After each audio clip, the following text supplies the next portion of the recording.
Yeah, what's good, everyone? We just got a round review for round 1. Today, 2,133 was the score, top 25%, 40,000 for the year. Look, not terrible, not too bad either, or not too good either. Look, it's okay. I still came 56th in 2020, and no one can take that away from me. So, yeah, no, I'm just kidding. But, yeah, okay, look, how are we going to line up this week? Oh, well, let's go into a review of the team. Whatever. Actually, I already did this sub. Wait, how do I reverse changes? Undo changes. Okay. So this is what we're going to do. So this is how we lined up this week. We did go Dacos captain. We ended up looping him. Livingston, that was a last minute change I made. Naismith went out because I was just like, I don't know if he's going to not play. Because again, he's got a plantar fasciitis. Oh, he had a plantar fasciitis injury. Naismith. Oh, no, this is Nankervis. But the thing is, that type of injury is one that, yes, it may linger, but it's also one that you can play through. It's not one that's like so heavily impeding to the point where you can't, run around or anything. You actually can. And for someone like Nankervis, I think he will play through it. He also played really well. I think he was like top scorer in the match against Carlton. So, I mean, he dominated, not going to lie. But Carlton's rucks also aren't that good. Now, yeah, I think we also made one other change before the start of the bounce. I can't remember what it was. We did make one more change though, I'm pretty sure. Can't remember what it was. But, yeah. Anyway, Reid on field. Oh, excruciating. Literally. Same for Gibkiss. Obviously sad for them that they got injured. Obviously they're both must trades though now. I probably am going to wait another round though. Just because, I mean, I'd like to get some more data. I'm looking at a guy like D'Ambrosio. He played well for Hawthorn. He really did.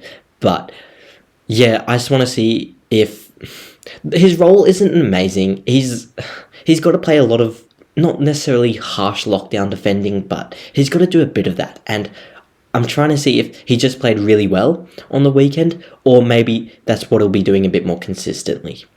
So who knows? I want another week of data. So both of these, or at least one of these, will probably stay in the team for this week, even though they are pretty much both must-trades. Sheasel played well, definitely. Really good role. Takes pretty much all the kickouts. Bad for Fisher, but good for Sheasel.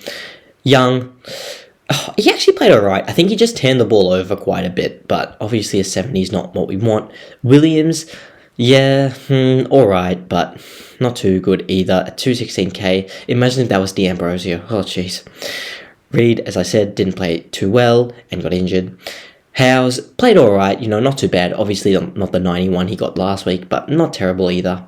And Caulfield, at least I won the battle here for Howes with Caulfield. I did the right thing there. I was actually debating pre-game if I should field Caulfield over Howes, but luckily I didn't. And Caulfield wasn't too bad either. I think he keeps his spot.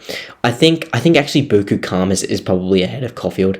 Buku Khamis is probably one I'm thinking, did I miss a trick on not starting him? But I think he only scored around 50 as well. But I think he has got good job security in their team at least. Dawson, oh my gosh. Did not play well. He didn't play well at all. Pretty much every premium in my team played well except Dawson, Grundy. I guess Young as well. Martin, he's more of a mid-pricer though.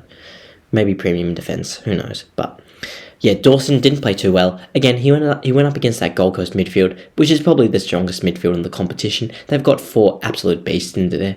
Raul Anderson, Miller, and Flanders. And it was at Gold Coast in wet conditions. So, Dawson's a guy that likes to use his skills and everything. So I'm not going to hold it too harshly against him. But 82 is not what you want. He was on 50 at like 3/4 time, and I was worried. I was really worried. At least he salvaged the score a little bit, because I don't want someone that's 650k getting like a 60 or something. Butters, 117, did well, only at West Coast, but look, 117 is not too bad. Serong, oh my gosh. 170? You're kidding. Seriously. He had 25 touches at halftime. That was an insane performance. He just kept getting the ball. No one could stop him. Fremantle actually has a decent bit of midfield depth, with Brayshaw, Young, Fife in there as well, and everything. And Serong was just, oh my gosh, on fire. Like, no one could stop him. They even tried to put Devin Robertson on him. I don't know if they kept that tag. I think they put it on him in, like, the third quarter. He had, like, 25 touches at a halftime. He got, like, another 4 in the first 4 minutes of the third quarter. Then they just put Devin Robertson on him. And he still finished with 46, so he must have got another 17 touches from, like, the third quarter on, or, like, fourth quarter onwards or something. I didn't see the fourth quarter of that game, but... yeah, look, he was getting tagged and he still put out a 170. That's insane. Tom Green, 152. Again, absolute beast. Must have, pretty much. And yeah, obviously I'm really glad I started with Serong. I don't think his ownership is too high. And I was debating not putting him in, but glad I did. Nick Martin, 63. Not good. Not good at all. Especially for a guy that you think, look, like, he's got really good skills, really good decision IQ. It was absolutely abysmal. Absolutely abysmal. Like, literally, this guy couldn't kick it or couldn't hit a target to save himself. Really, you know. Like, just trying to pick off, like, the absolute hardest kick he possibly could. And he just missed it every single time. What's he doing? Like, seriously. Oh my gosh. I'm not going to trade him out because he's still got a good role and I think he'll still score well. He's just got to fix up that ball use. That's really the only thing. And then I think he definitely can be putting at 90 to 100s. At least, I would say. Mikesha, 88, really good, really, really good. I think especially his first half set him up for success there. Sanders, look, I believe he got subbed off. Yeah, I don't know. I think he's still good though. I think he should still probably average 70, 75. It was only his first game. Not going to hold it too harshly against him. Roberts, 69, not too bad. And then Lazaro, Wilson, Clark. Oh my gosh, Clark. This is what I was talking about. Why is Geelong playing him? He's not ready. Sean Manor should have definitely started over him. You know, it's just, why is... I bought into the hype, but it's also my strategy of just trying to go with the picks that most people are going with. So, it is what it is. Lazaro, lucky he didn't get subbed off, to be honest, but his skills are good, and he's a hard worker, so that should keep his spot, hopefully at least. And Wilson looked pretty good as well. Grundy, look, didn't play amazing, and his score's not that good either, but, you know, as we saw, he went 70 in the last game of the preseason, then he went 140 in round 0, and now he's gone 70 in round 1. So, we'll see how he goes next week. And Gawn, oh my gosh, for all the people that didn't end up starting him after round 0, you would have absolutely hated this game. He was on like 98 at halftime. Oh my goodness. I hope you guys weren't watching that game if you didn't have him, because yeah, you would have hated that. And Livingston, we did end up looping him. Jackson, 113. I was a little bit worried about this pick, especially after Heaney went 140 on the Friday night. And I was just like, oh my gosh, Jackson, because it's basically like my other forward premium there. He better pull something good out here. And he did. 113, you know, still like 20, 30 points less than Heaney, but not too bad. Flanders, 128. Really, really good from him.